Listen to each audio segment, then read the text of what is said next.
एक शांत जंगल के दिल में वहां एक बुद्धिमान और पुण्यवान सन्यासी नामक आनंद बाबू थे।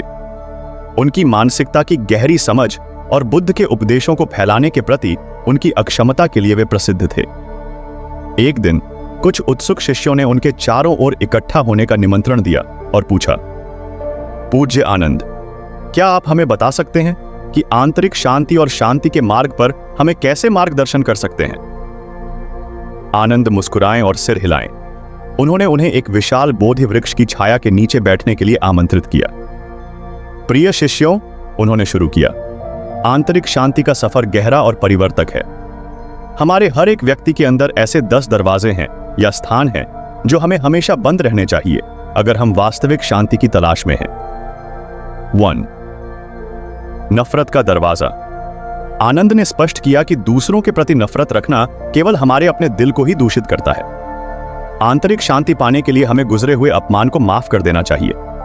2. शिकायत का दरवाजा। शिकायतों को पकड़ना जीवन में भारी सामान करने के समान है। आनंद ने अपने शिष्यों को शिकायतों को छोड़कर और अपने दिल को हल्का करने की सलाह दी। 3. आत्मसंदेह का दरवाजा। आत्मसंदेह, वह बताया, आंतरिक शांति का एक बाधा है। खुद पर विश्वास करना शांति की ओर पहला कदम है। 4. लोभ का दरवाजा। लोभ, वह कहा, एक असंतोषपूर्ण आग की तरह है जो हमें अंदर से झकझोरती है। शांति पाने के लिए हमें संतोष को बढ़ावा देना चाहिए। 5. घृणा का दरवाजा। घृणा केवल पीड़ा पैदा करती है। आनंद ने अपने शिष्यों को घृणा को करुणा और दया के साथ बदलने का सुझाव दिया। 6. लगाव का दरवाजा। समवैशिष्ट की दुनियावी संपत्तियों और इच्छाओं का लगाव हमें पीड़ित होने के चक्र में बंधे रखता है। आनंद ने आत्म विमुक्ति के रूप में अछलता की सलाह दी। 7. अहंकार का दरवाजा। अहंकार, उन्होंने स्पष्ट किया, एक असत्य व्यक्तित्व है जो हमें दूसरों से अलग करता है। अहंकार से छोड़ना हमें एकता और आंतरिक शांति की ओर ले जाता है। 8. पछतावा का दरवाजा। भूतकाल पर पछतावा करना हमें वर्तमान क्षण के लिए बर्बाद करता है। आनंद ने अपने शिष्यों को अपनी गलतियों से सीखने और बुद्धिमत्ता के साथ आगे बढ़ने की सलाह दी। 9.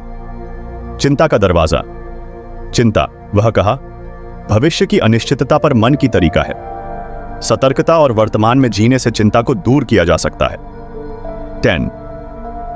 निर्णय का दरवाजा। दूसरों पर निर्णय करना आंतरिक हलचल पैदा करता है।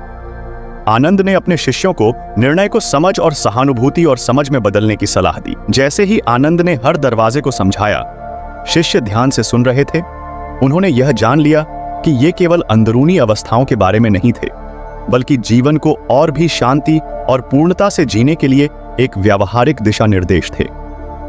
अब आनंद ने जारी रखा, अपने दिल और मन के अंदर इन दरवाजों की कल्पना करें। धीरे धीरे एक के बाद एक इन्हें बंद होते जाते हैं, जैसे जैसे हम नफरत, शिकायत और आत्मसंदेह को छोड़ देते हैं। लोभ, घृणा और लगाव कम हो जाने पर उत्पन्न होने वाली शांति को देखें। खुद को अहंकार, पछतावा और चिंता के दरवाजों से बाहर देखें, जो समझ और सहानुभूति के बिना निर्णय की ओर ले जाते हैं। शिष्यों ने अपनी आंखें बंद की और आनंद के मार्गदर्शन का पालन किया। जब उन्होंने हर दरवाजे को बंद होते हुए देखा, तो उन्हें एक गहरी छूट और आंतरिक शांति की भावना हुई, जैसे कि वे अपने व्यक्तिगत बन हुए और मुक्ति की भावना को प्राप्त कर लिया। दिन बीत गए और शिष्य ने इन आंतरिक दरवाजों को बंद रखने की कला का अभ्यास किया। हर दिन बीतते हुए उन्होंने अपने दिल को हल्का होते हुए महसूस किया और उनका मन और भी शांत हो गया। उन्होंने पाया कि इन दरवाजों को बंद रखकर वे अपने आंतरिक शांति और समरसता की गहरी भावना को पहुंच सकते थे। एक दिन जब एक यात्री जंगल से गुजर रहा था, तो उसने शिष्यों को मिलकर देखा और चौंक गया, जिनके चारों ओर की ताजगी से प्रभावित हुआ। उसने उनकी आंतरिक शांति की स्रोत के बारे में पूछा और उन्होंने अपने उपदेशों को उसके साथ साझा किया। यात्री उनके ज्ञान से गहरे प्रभावित होकर पूज्य आनंद से उनके समुदाय में शामिल होने के लिए पूछा, क्या वह उनके साथ शिक्षा प्राप्त कर सकता है?